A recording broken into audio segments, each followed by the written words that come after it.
Selamünaleyküm kızlar. Kızlar, men oylogum da эч качан клубника өстүрө албаймын деп. Бир эки жолу тигип өстүрө албай койгон. Быйыл кошунам огородуна тигип аттыр, эй берчи мага да 5-6 тонн десем берген болчу. 5-6 тонн тиккенимди карабайсың аны кандай болду. Неберелерим жыргап атат.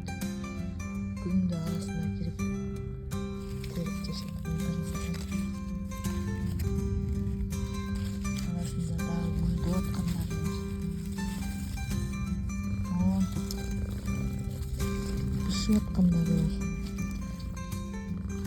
Дагы мукмуш.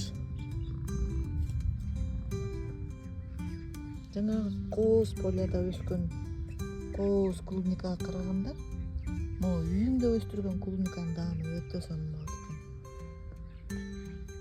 Таттуулугун айтпа, жытын айтпа. Нерселерди короңго клубника өстүргүлө.